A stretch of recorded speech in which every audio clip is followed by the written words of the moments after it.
Gold, trusted gold buyers. మీరు తాకట్టు పెట్టిన బంగారాన్ని విడిపించి ఈ రోజు ఉన్న మార్కెట్ ధరకు కొనబడను.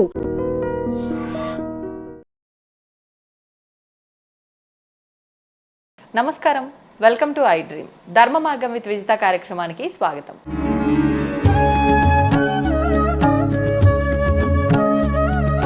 ప్రస్తుతం మనతో పాటు ఉన్నారు ప్రముఖ ఆధ్యాత్మికవేత్త, శ్రీ విద్యా ఉపాసకురాలు శ్రీమతి జయప్రద గారు. ఇప్పుడు అమ్మతో మాట్లాడి మరిన్ని విషయాలు తెలుసుకుందాం. నమస్కారం అమ్మా. నమస్తే అమ్మ. శ్రీమాత్రే నమః. ఉగాది శుభాకాంక్షలమ్మా. అమ్మ, ఉగాది శుభాకాంక్షలు మీకు, చూస్తున్న ప్రేక్షకులందరికీ కూడా. నూతన సంవత్సరం చాలా ఆనందంగా సంతోషాన్ని చేకూర్చాలని కోరుకుంటూ అందరికీ పరాభవ నామ సంవత్సర శుభాకాంక్షలు. ధన్యవాదాలమ్మా. నా తరపున, ప్రేక్షకులందరి తరపున కూడా. ఎలాగో చెప్పేశారు పరాభావ నామ సంవత్సరము అని చెప్పి. మరి పేరు వినగానే చాలా మందిలో ఒక ఆందోళన మొదలవుతుంది. పరాభావము అంటే మాకు ప్రతి పనిలోనూ ఏదో ఒక ఎదురు దెబ్బ తగులుతుందేమో అని ఈ పేరు వినగానే అందరూ కూడా ఒక నిర్ణయానికి వచ్చేస్తున్నారమ్మా. మరి ఈ కొత్త సంవత్సరం అందరి జీవితాల్లో కొత్త చిగురులు తీసుకురాబోతోందా, లేదంటే కొంచెం కష్టతరంగా ఉంటుందా? ఈ సంవత్సరం ఎలా ఉండబోతుందో వివరించండి. తప్పకుండా. కొత్త సంవత్సరం ఎప్పుడు కొన్నా మన లైఫ్లో కొత్త కొత్త నిర్ణయాలు తీసుకోవడానికి అవకాశం ఉంటుంది. కొత్త అవకాశాలు, కొత్తగా పనులు ప్రారంభం చేయడం అన్నీ జరుగుతుంటుంది. అయితే ఉగాది పేర్లు బట్టి మన జీవితాలు మారవు. ఎందుకంటే మనం చేసే ప్రతి ఒక్క పనిలో, రొటీన్ నడిచే పనిలో ఏది మార్పు ఉండదు. ఇప్పుడు ఇవాళ నుంచి మన ఉద్యోగం అయినా కొత్తగా మనం మాట్లాడతామా లేదు. ఒక్కరోజు ఆ ఉగాది పండుగ సందర్భం అంతా సరదాగా గడుపుకోవడం, కొంతమందికి అయితే అది హాలిడే కింద గడిపేసుకోవడం తప్ప దాని గురించి వివరణ ఉండదు. అయితే పరాభావ నామ సంవత్సరం అని ఎందుకు అన్నామంటే 60 సంవత్సరాలకి 60 పేర్లు ఉన్నాయి. ఇది అలా చక్రంలో, కాలచక్రంలో తిరిగే పేర్లు కనుక ఇది పరాభావ నామ సంవత్సరం వచ్చింది. అయితే ఈ పరాభావ నామ సంవత్సరంలో ఒక అర్థం ఏంటంటే, సంస్కృతంలో మనకు అర్థం ఏంటంటే మళ్ళీ కొత్తగా ప్రారంభం అవుతుంది అని అర్థం దీని పేరు. అంటే పరాభావం అనగానే మనం ఏదైనా అవమానపడే అవకాశాలు కూడా ఉంటాయా అని చెప్పేసానండి. కొత్తగా ప్రారంభించినప్పుడు మనకి అది తెలియక కొంచెం ఆందోళన పడతాం కదా, సహజంగా జరిగేవే తప్ప అంత డ్రాస్టిక్ చేంజెస్ అయితే ఏమీ ఉండదు. ఉన్నది ఉన్నట్టుగా మనకి గత సంవత్సరం కానీ ఈ సంవత్సరం ఎవరైతే కొంచెం బాగా కష్టపడుతున్నారో వాళ్ళకి కొంచెం సంతోషాన్ని, సుఖాన్ని తెచ్చే అవకాశం ఉంటుంది. ఎవరైతే ఆనందంగా ఉన్నారో వాళ్ళకి కాస్తంత, అంటే ఇప్పుడు మనకి తెలియకుండా మనలో పెరిగే కొంత అహాన్ని కానీ గర్వాన్ని కానీ ఆనించేస్తుంది అనమాట ఈ పరాభావ సంవత్సరం. అంటే తెలియకుండా మనం ఏదైనా మిస్టేక్స్ చేసినా, నాతోటే అవుతుంది, నా వల్లే అవుతుంది, నేను కాకపోతే ఎవరు చేస్తారు అనే లక్షణాలు ఎవరికైనా ఉంటే ఈ పరాభావ సంవత్సరంలో అలా కాదు, ఇది నీ సక్సెస్ కాదు, ఒక టీమ్ సక్సెస్ అనో, లేకపోతే ఇది నీ వల్ల వచ్చింది కాదు, భగవంతుడు ఇచ్చిన అనుగ్రహం వల్ల అని చెప్పి చూపిస్తుంది అనమాట. దాన్ని మనం అవమానంగా తీసుకునే అవసరం లేదు, నేర్చుకోవడానికి అవకాశం ఉంటుంది. అంతే. ఇది ఈ సంవత్సరం ఒక విశేషాలు. అయితే మనకి ఉగాది అనగానే మనం ఎప్పుడు కూడా ఏంటి, ఉగాది పచ్చడి చేసుకుంటాం. ఈ ఉగాది పచ్చడిలో ఏవైతే రుచులు వస్తాయో కరెక్ట్గా ఏ రుచి మన నాలుక మీద పడుతుందో సంవత్సరం అంతా అలా ఉంటుంది. పూర్వం ఏంటంటే పంచాంగ శ్రవణం దాకా వెళ్లే ముందు పొద్దున్నే స్నానం చేసి శుభ్రంగా అమ్మవారి దగ్గర పూజ చేసి ఈ పచ్చడి ఎవరైతే కలుపుతారో అన్ని సమపాలనలో 6 రకాల రుచులు మనం కలుపుకొని నోట్లో ఎవరైతే వేసుకుంటారో ఆ టైంకి వాళ్ళు పులుపు వచ్చిందా, తీపి వచ్చిందా, కారం వచ్చిందా, చేదు వచ్చిందా అని తెలిస్తే దాన్ని బట్టి వాళ్ళ లైఫ్లో ఇలా ఉంటుంది. ఓకే. సో ఉప్పుగా లైట్గా తగిలింది అనుకోండి, సమతుల్యంగా ఉంటుంది జీవితం అంతా. అలాగే మనకి చేతి తగిలిందంటే, అంటే మనకి ఎక్కడో దగ్గర గర్వం ఉంది, ఆ గర్వం లేకుండా మనం ఉండాలి అని మనమే సంరక్షించుకుంటే ఖచ్చితంగా ఎటువంటి ఇబ్బందులు, అవమానాలు రావు. కారం తగిలింది అంటే ఎక్కడో దగ్గర మనం కోపాన్ని చూపించి ప్రదర్శిస్తుంటాము. అది ఆఫీసులో కానీ వ్యాపారాల్లో కానీ చేయకుండా ఉంటే, ఇంట్లో వాళ్ళతో కానీ చేయకుండా ఉంటే సంతోషం. అంటే ఈ సంవత్సరం అంతా కోపం చూపించకూడదని అర్థం. ఇలా ప్రతిదీ మనం పూర్వం పెద్దవాళ్ళు ఇది చెప్పేవాళ్ళు అనమాట. నోట్లో వేసుకోగానే నీకు ఏమనిపిస్తుంది, అది సంవత్సరం అంతా ఆ విషయమే చెప్పకలేదు, జాగ్రత్తగా ఉండు. చేతి తగిలింది అంటే ఏదైనా చేదైన అనుభవాలు తగులుతాయని, కొత్త వాళ్ళతో కానీ, కొత్త పరిచయస్తులతో కానీ, కొత్త వ్యాపారంతో కానీ, కొత్త ఉద్యోగంలో చేరడం కానీ, ఇవన్నీ కొంచెం జాగ్రత్తగా ఆచితూచి అడుగులేమని చెప్పేవాళ్ళు.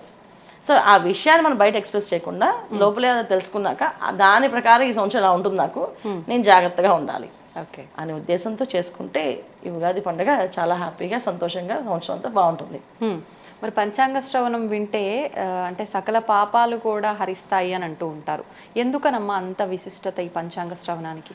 అంటే జనరల్గా మనకి పూర్వం పంచాంగ శ్రవణం ఎప్పుడు కూడా గుళ్ళో జరిగేది. అవును. 12 రాసులకి అన్నీ బాగుండవుగా. అవును. ఖచ్చితంగా ఒకరికి కష్టం ఉంటుంది, ఒకరికి సుఖం ఉంటుంది, ఒకరికి ఆనందం ఉంటుంది. అయితే ఈ కష్టాన్ని, సుఖాన్ని, ఆనందాన్ని సమతుల్యంగా చూసుకోవడానికి మాత్రమే గుళ్ళో ఈ పంచాంగ శ్రవణం పెద్దవాళ్ళతో చేపించేవాళ్ళు.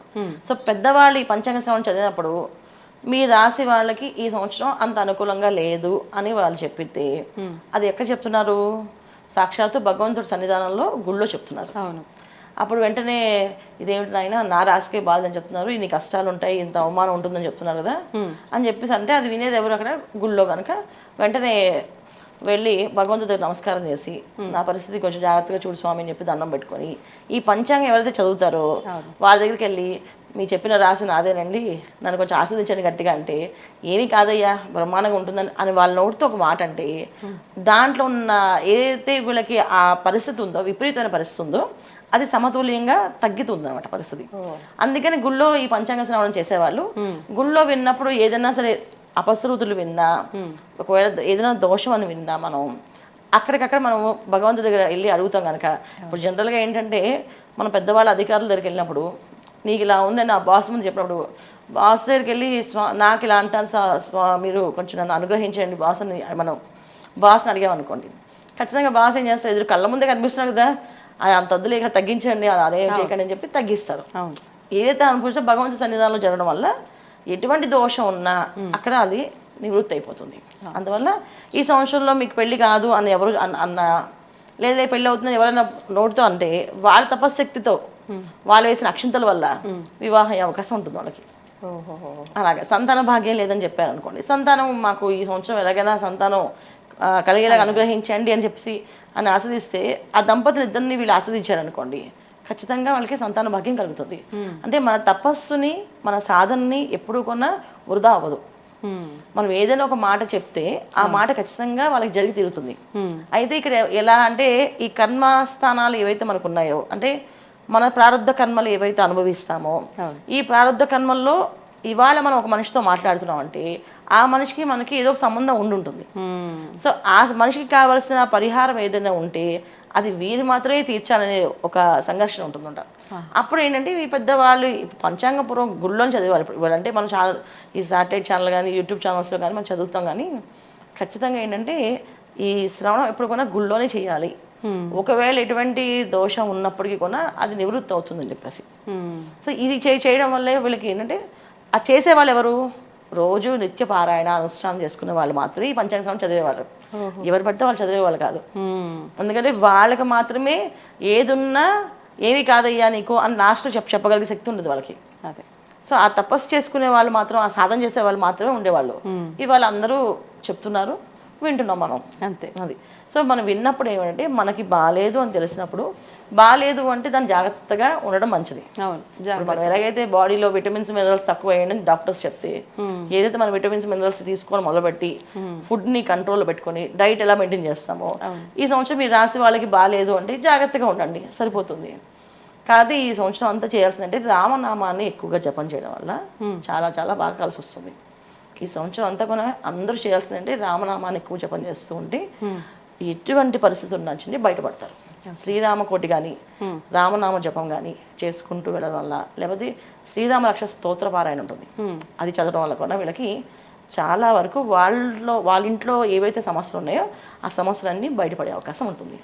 అమ్మ, నిత్య దీపారాధన విషయంలో తీసుకోవాల్సిన జాగ్రత్తలు ఏంటి? మరి నిత్య దీపారాధనకు కూడా నియమాలు పాటించాలా? ఆ విషయాల గురించి తెలియజేయండి. నిత్య దీపారాధన చేయడమే చాలా విశేషం అన్న. దానికి నియమం అంటూ ఏం లేదు. మంచి ఉతికిన వస్త్రాలు వేసుకొని చేయడం మంచిది. అయితే ఏంటంటే ఇప్పుడు మనకున్న కాలంలో ఎంత స్పీడ్ యుగం అయిపోయిందంటే పొద్దున్న లేచి మనం వేసుకునే బట్టలు, వస్త్రధారణ బట్టి మన జీవితం అనేది ముందు ఉంటుంది. సో భగవంతుడి దగ్గర ఏ వస్త్రధారణతో మనం నించున్నాం అనేది చాలా ముఖ్యం. సో చాలామంది ఏంటంటే ఇంట్లో అన్ని పనులు కూడా ఒక నైటీ లాంటిది వేసుకొని చేస్తుంటారు. సో అది దేవుడి దగ్గర పూజ జరుగుకున్నా అది చాలామంది చేసేస్తుంటారు. మంచి మంచి మంత్రాలు చదువుతారు, చక్కగా శ్లోకాలు చదువుతారు, మంచిగా వివరంగా కూర్చొని అన్ని నైవేద్యాలు పెడతారు, అన్నీ చేస్తారు. కానీ ఎందుకంటే ఎప్పుడు కొన్నా వస్త్రధారణలో ఒకే ఏక వస్త్రంతో ఏ పని చేయకూడదు. ఓకే, ఈ ఏక వస్త్రధారణ అనేది ఎప్పుడు కొన్నా ఏంటంటే అది తాంత్రిక విద్యలకి, తాంత్రిక శక్తికి పనికొస్తుంది.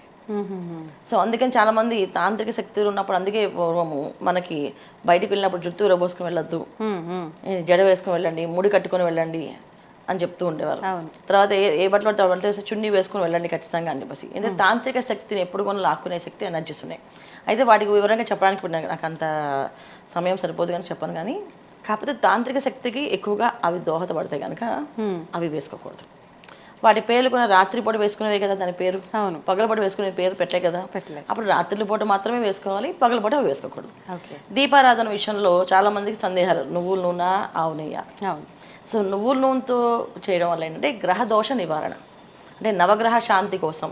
ఇంట్లో జాతకాలు 2-3 బాగాలేదు, సో పరిస్థితి ఎప్పుడు బాగుండట్లేదు, వాళ్ళు ఒక దీపం గుందులో నువ్వుల నూనెతో పెట్టాలి, ఇంకొక దీపం గుందులో ఆవు నెయ్యితో పెట్టాలి. ఆవు నెయ్యి ఎప్పుడు కూడా శ్రేష్టమైంది, ఐశ్వర్య ప్రదాత. అంటే మనకి ఐశ్వర్యమే ప్రాధాన్యంగా కావాలి అనుకుంటే, అంటే పేరు ప్రఖ్యాతులు ఇవన్నీ కావాలనుకుంటే ఆవు నెయ్యితో దీపారాధన. లేదు మనకి ఇంట్లో ఉన్న సమస్యలు, అంటే అనారోగ్య సమస్యలు, అత్తగారు ఉండొచ్చు, మావయ్య గారు ఉండొచ్చు, అమ్మ నాన్న ఉండొచ్చు, ఏదో ఒక సమస్య, ఆరోగ్య సమస్య, అనారోగ్య సమస్య బాధపడుతున్నారు, అప్పుడు నువ్వుల నూనెతో దీపారాధన చేయడం. అయితే ఇవి స్వచ్ఛమైనవి దొరకట్లేదు కనుక స్వచ్ఛమైనవి చేసుకుని పెట్టుకోవడం వల్ల మంచిది. ఇప్పుడు మనం చాలా సినిమాల్లో వాటిలో యాడ్స్ చూస్తుంటాం, ఏదైనా కావాలి అన్నప్పుడు ఏదైనా చీప్ ఇవ్వండి అని చెప్పేసి దీపారాధన నూనె అని చెప్పేసి బయట అమ్ముతుంటారు. అవి చిన్న చిన్న బాటిల్స్లో కొనేస్తాయి. అలాంటి దీపారాధన నూనెతో వాడకూడదు. శ్రేష్టమైన నువ్వుల నూనె తీసుకొని చక్కగా 1 కిలో పడితే మనకి ఒక నెల రోజులు వస్తుందేమో. చిన్న చిన్న దీపాల్లోనే వేస్తారు, నిత్య దీపంలో. అలా నెల రోజులు 2 నెలలు వచ్చినా పర్లేదు. కానీ అలాంటి ప్యూర్ నువ్వుల నూనెతో దీపారాధన చేయడం వల్ల నిజంగా గ్రహశాంతి అవుతుంది ఇంట్లో. నువ్వుల నూనె దీపారాధన చేసి భగవంతుడు ప్రార్థన చేస్తే ఖచ్చితంగా మనకున్న కష్టం బయటపడుతుంది. ప్రత్యేక పూజలే అవసరం లేదు, నిత్య దీపారాధనలోని ఈ నియమం ముఖ్యంగా. దీపంలోనే చైతన్యం ఉంది నాన్న. ఎక్కడైతే దీపం వెలుగుతుందో అక్కడే చైతన్యం. ఆ దీపమే మనకి సాక్షాత్తు భగవంత స్వరూపం. ఆ దీపకాంతిలో మనం ఉన్న సమస్యని మాట్లాడుతూ ఉంటే ఆ సమస్య అనేది ఎక్కడికి వెళ్తుంది అంటే ఖచ్చితంగా పరలోకంలో ఉన్న బ్రహ్మస్థానాల్లోకి వెళ్తుంది. అందుకే సూర్యమండలి ఎప్పుడైతే సూర్యోదయానికి ముందు దీపం పెట్టమని చెప్తారు పెద్దవాళ్ళు, ఈ అగ్ని జ్వాల రూపంలో వెళ్ళేది మన సమస్య నుంచి బయటపడే పరిష్కారాలు చెప్పే మార్గం అన్నమాట. అందుకని దీపాన్ని ఎప్పుడు కొన్నా అశ్రద్ధ చేయొద్దని మన పెద్దవాళ్ళు చెప్తారు. ఉదయం దీపం పెట్టేసి వెళ్ళు అని చెప్పేసి. ఇప్పుడు నిత్య దీపారాధన ఎలా వచ్చింది మనకి? దీపం వెలిగించి వెళ్ళమ్మా అని చెప్పి చెప్తుంటారు. ఎందుకంటే దీపం ఒక్కటి చాలు, ఇంట్లో అన్ని సమస్యల నుంచి బయటపడతాం. ఈ దీపం వెలిగించడంలోని ఎన్ని ఒత్తులు వేయాలి, నూనె వేయాలా, నెయ్యి వేయాలా అనే సందేహాలు ఉండి దాంతో సగం పెట్టి నేను శుక్రవారమే పెడతాను, నేను గురువారమే పెడతాను అని ఏదైతే నేను పెట్టుకుంటున్నారు నియమాలు, ఇవన్నీ కాదు. నిత్యము దీపారాధన చేస్తే ఆ ఇంట్లో ఎటువంటి ఇబ్బందులు లేకుండా సుఖ సంతోషాలతో ఆనందంతో జరుగుతుంది. ఇప్పుడు ఈ నిత్య దీపారాధన కూడా ఈ మధ్యకాలంలో చాలా మంది ఇంటి యజమాని చేస్తేనే ఫలితము, స్త్రీలు చేస్తే ఫలితం ఆవిడకి ఒక్కదానికే ఉంటుంది అంటున్నారు. దాని గురించి అమ్మా?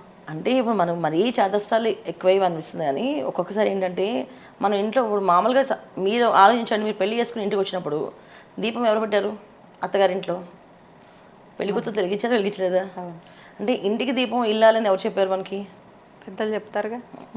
సో పెద్దవాళ్ళ విషయాలు కదా ఇవన్నీ. అంటే ఇంటికి దీపం ఇల్లాలు అంటే మరి ఆవిడ దీపం ఆవిడ వెలిగిస్తేనే కదా ఆవిడ ఆ కళ వచ్చింది. ఇది ఆడవాళ్ళే చేయాలి, మగవాళ్ళు చేయలేదు. ప్రార్థన, జపము, తపస్సు మగవాళ్ళు చేయాలి.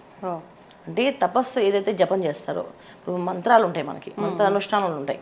సో ఆ మంత్ర దేవతలను ఎవరైతే ఆరాధిస్తారో అది మగవాళ్ళకే రాశారు. సో ఒక ఇంట్లో యజమాని మంత్రానుష్ఠానం చేస్తే ఆ జప ఫలితము భార్యకి, పిల్లలకి వస్తుంది. యజమాని పాపం చేస్తే ఆ బాధలు పిల్లలకి వస్తాయి. అందుకని ఇంటి యజమాని జాగ్రత్తగా ఉండమని చెప్పి, నువ్వు చేసే పనుల్లో అందరికీ భాగం వస్తుంది, జాగ్రత్త చూసుకోవాలని చెప్పేసి. కానీ చాలామంది ఏంటంటే యజమాని చేస్తే యజమానికి పాపం అయితే ఆయనకే ఉంటుంది, పుణ్యం అయితే మాకు వస్తుంది. అలా ఎలా వస్తుంది? 2 సమానంగానే వస్తాయి. చాలా వరకు ఏంటంటే రాదు, వాడు చేసే పాపం వాడికి అనుభవిస్తాడని. ఎవరు అనుభవించాలి అంటే మనకి ప్రాణమైన వాళ్ళు ఎవరైతే ఉన్నారో వాళ్ళ మీద చూపిస్తాం ఆ పాపం. సో మనకి జనరల్గా ప్రాణం ఎవరు ఉంటారు? మనకి ప్రాణం అంటే తల్లిదండ్రుల తర్వాత ఎవరు ఉంటారు? పిల్లలు ఉంటారు. ఖచ్చితంగా పిల్లలు ఉంటారు. మిగతా వాళ్ళందరికంటే ఫస్ట్ ప్రయారిటీ పిల్లలు. అంతేమ్మా. పిల్లలకి ఆ ఎఫెక్ట్ ఉంటుంది. చాలా మందికి వాళ్ళ వివాహాలు అవ్వట్లేదు, సంతానం కలగట్లేదు, వంశ అభివృద్ధి రావట్లేదు. ఇవన్నీ ఏంటంటే ఏవో తెలియచేసిన దోషాలే ఇవి. ఎలాంటి తప్పులు దోషాలు ఉన్నప్పటికీ కూడా ఆ ఇంట్లో ఒక మహాలక్ష్మి ఇంటికి వచ్చి రోజు దీపారాధన చేస్తే ఆ కుటుంబంలో ఎన్ని సమస్యలు ఉన్నా సరే అవి సమతుల్యంగా తగ్గిపోతూ వస్తుంటాయి. అందుకే దీపం వెలిగించాలంటారు. సో దీపం అనేది చాలా ప్రాముఖ్యత ఉన్నది. సో దీపం మనం వెలిగించడంలో చాలా అదృష్టమైన జీవితాన్ని అనుభవించడానికి మాత్రం ఈ దీపం. ఈ నిత్య దీపారాధన ఖచ్చితంగా చేయాలి. పొద్దున్న సాయంకాలం చేయాలి. అసలు పొద్దున్న సూర్యోదయం పూర్వమే దీపం వెలిగించాలి. సాయంకాలం సంధ్యా సమయానికి దీపం వెలిగిస్తే చైతన్యం ఎక్కడైతే ఉందో, అంటే దీపం ఎక్కడైతే ఉందో ఆ చైతన్యం వస్తుంది. ఎప్పుడైతే సూర్యాస్తం అవుతుందో ఆ టైంలో మన ఇంట్లో దీపం వెలుగుతుంది అనుకోండి, ఆ సూర్య ఒక కాంతి, ఒకటి ఆ ఎనర్జీ, పవర్ఫుల్ ఎనర్జీ అది మన ఇంట్లో ఉంటుంది. ఎప్పుడైతే చైతన్యం మన ఇంట్లో ఉంటుందో నెగిటివ్ అనే వాళ్ళు రారు. అంటే నెగిటివ్ థాట్స్ ఉన్న వాళ్ళు కానీ, నెగిటివ్ మనుషులు కానీ, ఏదైనా మనం చెడు చేద్దాం కానీ, మనం చెప్పాలంటే దిష్టి దోషాలు, నరదిష్టి దోషాలు ఇవన్నీ రాకుండా పోతాయి. అంటే ఇంట్లో దీపం వెలుగుతుందంటే అసలు ఆ నెగిటివ్ ఎనర్జీ లోపల పెట్టడానికి భయపడుతుంది. అందుకే దీపం చాలా విశేషం అన్నమాట. అంటే మనం పూజించేదానికంటే దీపానికి ఎక్కువ వాల్యూ. సో దీపం వెలిగించి ఆ దీపంలో ఏవైతే చదువుతామో ఆ దీపమే మనకి సాక్ష్యం అన్నమాట. చిత్రగుప్తుడి దగ్గరికి వెళ్ళినప్పుడు ఏం చెప్తారంటే వీళ్ళు ఏం చేస్తారని చెప్పేసి. సో చిత్రగుప్తుడి చిట్టా ఏంటంటే దీపారాధన చేసినప్పుడు మనం ఏదైతే మంత్రాలు చదువుతామో, ఏదైతే భగవంతుని కోరుకుంటామో, నా భర్త చాలా బాగుండాలి, నా భర్తకి ఏం కాకుండా ఉండాలి, పిల్లలు చాలా సంతోషంగా ఉండాలి అంటామో, ఇవన్నీ చెప్పిందా లేదని అమదములో చదువుతారు. ఆ చిత్రగుప్తుడు సాక్ష్యం చెప్తాడు చెప్పిందని చెప్పేసి. ఎందుకంటే ఆయనకి ఎవరు చెప్తారు, ఈ దీపం వెలుగు ఒక కాంతి వెళుతుంది, ఈ శబ్ద ద్వారంతో ఆ శబ్దం వాళ్ళకి వినిపిస్తుందన్నమాట. సో ఈమె ఖచ్చితంగా కోరుకుంది. అందుకే జాతకంలో ఏమైనా గండాలు ఉంటే మంచి సౌభాగ్యం, మాంగళ్య దోషం లేని అమ్మాయిని చూసి పెళ్లి చేయండి, మీ అబ్బాయి బాగుంటాడు అని చెప్తారు. అది మనం వినే ఉంటాం కదా. అవునమ్మా, విన్నాం. మంచి సౌభాగ్యం బాగున్న అమ్మాయిని తీసుకొచ్చి పెళ్లి చేస్తే మీ అబ్బాయికి ఎటువంటి గండాలు లేకుండా ఉంటారు అనేసి. ఎందుకంటే ఇప్పుడు రోజు నా భర్త బాగుండాలి కోరుకుంటూ పూజ చేస్తుంటుంది. అందువల్ల ఏంటంటే ఖచ్చితంగా ఆయనకి ఎటువంటి గండాలు ఉన్నప్పటికీ కూడా అది తొలగించాలి. ఎందుకంటే ఈవిడ కోరుకుంటుంది కదా ఇక్కడ, అందుకని ఇవ్వాలి. సో అందుకని ఇలా చేసేవాడు అనమాట. సో దీపం వెనక ఉండే కథ మనకి ఇంత ఉంది. ఇప్పుడు మీరు దీపం ఎలా పెట్టాలి చెప్పండి? నేను చెప్పాలా? ఎలా పెట్టాలి చెప్పండి దీపం. ఎలా పెట్టాలి అంటే అమ్మా, ఇప్పుడు నైట్తో పెడతామా, చీరతో పెడతామా దీపం? వస్త్రధారణ అంటున్నారా? కుదిరితే చీర, లేదంటే మీరు అన్నట్లుగా వేరే ఏ డ్రెస్ వేసుకున్నప్పటికీ పైన ఒక దుప్పట్టా వేసుకోవడం ముఖ్యంగా పెట్టాలి అంతే. మామూలుగా నేను పాటించేది కూడా అదే అనుకోండి. పాటించని వారు మాత్రం ఇప్పటి నుంచి పాటించాలి. ఎందుకంటే మనం ఇప్పుడు మన చేసే ప్రతి ఒక్క చర్య చిత్రగుప్తుడికి వెళ్తుంది. ఈవిడ అన్ని చదివింది కానీ ఈవిడ ఈ వస్త్రధారంతో చేస్తుంది, ఏకవస్త్రంతో చేస్తుంది. సో సగం మార్కులు పోతాయి అక్కడ. ఇప్పుడు ఏదైతే పరీక్ష అధికారి మనం పరీక్ష రాసినప్పుడు వాళ్ళు మినిమం చిన్న పాయింట్స్ కొన్ని తీసేస్తుంటారు చూడండి. అంటే బాగా పాయింట్ దగ్గర కూడా పోయిన ఉంటాయి కదా. ఎందుకు పోతాయి అంటే అది పెద్ద టాస్క్ అనమాట, వాళ్ళకి టఫ్ అనమాట. అది మనకు అది చిన్నదే, అక్కడ అది పెద్దది. ఖచ్చితంగా తీసేస్తుంటారు. అంటే రోజు పూజలు చేస్తున్నాము, ఫలితం రావట్లేదు అని అంటే మరి ఇలాంటి చిన్న చిన్నవి అనుకొని చేసే లోపాల వల్లే ఫలితం రావట్లేదు. ఎందుకంటే దీపం వెలిగిస్తూ ఫోన్ మాట్లాడుతూ దీపం వెలిగించేస్తుంటారు. అవును, స్పీకర్లో పెట్టి. చాలా దోషం. ఈ దీపారాధన ఫలితం వాళ్ళకి వెళ్తుంది. మనం పూజ చేస్తున్నాం, పూజ అంతా అయిపోయింది, ఫోన్ వచ్చింది, ఫోన్ ఎత్తాము, ఈ ఫలితం వాళ్ళకి వెళ్తుంది. బంపర్ ఆఫర్ అవతల వాళ్ళకి. వాయిస్ ఎప్పుడైతే వాళ్ళకి పూజలో వీళ్ళు గంట మోగిస్తూ ఇంకా సరే ఫోన్ ఎత్తేది అయిపోయింది కదా అని చెప్పి ఫోన్ ఎత్తుతుంటారు, మాట్లాడుతుంటారు. అందుకే మనకి ఇప్పుడు చెప్పాలంటే పార్వతి అమ్మవారు శివుడిని మళ్ళీ వివాహం అయినప్పుడు మన్మధుని పంపిస్తే భస్మం అయిపోయాడు, కళ్ళు తెరిచేట అక్కడ చూడగానే. ఆయన ఎందుకే ఆయన కళ్ళు తెరవట్లేదు స్వామివారు అని చెప్పేసి పరమేశ్వరు దగ్గరికి మన్మధుని పంపిస్తారు, ఒక బాణం అయ్యా ఖచ్చితంగా ఆయన లేస్తారు అని చెప్పేసి. ఆయన కళ్ళు తెరవగానే ఏమైంది, ఆ తీక్షణకి ఆయనకి భస్మం అయిపోయారు. సో అలా మనం పూజ చేస్తే మనకు ఒక శక్తి ఉంటుంది. ఆ శక్తి ఒక పాజిటివ్ ఎనర్జీ అవతలకి వెళ్ళిపోతుంది. మరి మనతోనే ఉండాలంటే పూజ అనంతరం మనం చేయాలి. పూజ అనంతరం మనం బయటకు వచ్చిన తర్వాత మన వాళ్ళతో మాట్లాడాలి, ఇంట్లో వాళ్ళతో లేదా పూజ అయిన తర్వాత బయటికి రావాలి. బయటకు వచ్చిన తర్వాత అప్పుడు మనం అనుకున్న ప్లాన్స్ ఏవైతే ప్రోగ్రామ్స్ ఉన్నాయో ఆ ప్రోగ్రామ్ ఒకసారి చూసుకుంటే మనతో మనం మాట్లాడుకున్నట్టు. అప్పుడు ఆ ఎనర్జీ మనకే ఉంటుంది. చాలా మంది తెలియక ఏంటంటే ఫోన్ మాట్లాడుతూ ఉంటారు, పూజ చేస్తూ ఉంటారు. మళ్ళీ కొంతమంది అన్నిటికంటే ముఖ్యం ఏంటంటే చాలా మంది పూజ రూమ్ లో అని పెడుతూ మాట్లాడుతూ ఇంట్లో వాళ్ళకి అన్ని చెప్తూ ఉంటారు, పూజ చేస్తుంటారు, ధూపం వెలిగిస్తుంటారు. అది తీసి పెట్టుకో అక్కడ, ఇది తీసి చిత్రగుప్త యుగం లెక్కలు రాస్తాడు. నువ్వు దీపారాధన చేసిన లెక్కలో నువ్వు ఆ రోజు దీపమే చేసావు, ఆ రోజు ప్రార్థన చేయలేదంటే అయ్యో నేను చేసిన స్వామి అంతా అది కుదరదు, ప్రార్థన ఈజీగా చేసావా, ఇవన్నీ ఉంటాయి. అంటే ఇవి అన్ని ట్రాష్ కాదు అనడానికి ఏం లేదన్న. గరుడ పురాణం చదివితే దాంట్లో సమాధానం ఉంటాయి అందరికీ. ఇప్పుడు నేను చెప్పినవన్నీ కూడా మీకు గరుడ పురాణంలో ఉన్నవి, గరుడ పురాణంలో లేవి కాదు ఇవి. ఒకసారి తీసి చదివితే ఎటువంటి చర్యకి ఎటువంటి శిక్షలు ఉన్నాయో దాంట్లో ఉంటాయి. మన పిల్లలకి నేర్పించవలసింది ముందు ముఖ్యంగా గరుడ పురాణాన్ని, భాగవతాన్ని, భారతాన్ని నేర్పిస్తాం కదా. ఫస్ట్ గరుడ పురాణాన్ని నేర్పించిన తర్వాత అప్పుడు ఈ భాగవతాన్ని నేర్పిస్తే ఫస్ట్ వాళ్ళు జాగ్రత్తగా ఈ భాగవతం చదువుతారు, రామాయణం బాగా చదువుతారు వాళ్ళు శ్రద్ధగా. అంటే ఎక్కడ దోషం చేసినా, ఎక్కడ తప్పుగా మాట్లాడినా ప్రతి ఒక్క దానికి శిక్ష ఉంటుంది. అది గరుడ పురాణంలో ఉంది అదనమాట. ధన్యవాదాలు. నమస్తే అమ్మ. శ్రీమాత్రే నమః. And for more videos, Please subscribe to iDream. Please subscribe to iDream. Please subscribe iDream. And please subscribe to iDream. For more videos, subscribe to iDream. Please like, share and subscribe to the channel. Congratulations, iDream. Subscribe to iDream. Subscribe to iDream. so subscribe to iDream Media. iDream ki iDream team andarki huge congratulations. Please subscribe iDream Media. Please subscribe to iDream. Subscribe iDream. Please subscribe to iDream. iDream అంటే నా కళల ఛానల్ను subscribe చేసుకున్న నోరు తిరుగుతలేదు, మీరైతే గంట గుర్తు కొట్టండి. For more such videos, please subscribe to iDream. Subscribe to iDream. Please subscribe to iDream. Please subscribe iDream Media. Please do subscribe to iDream. Please subscribe to iDream Media. For best entertainment and information, please subscribe iDream. And don't forget to subscribe to iDream.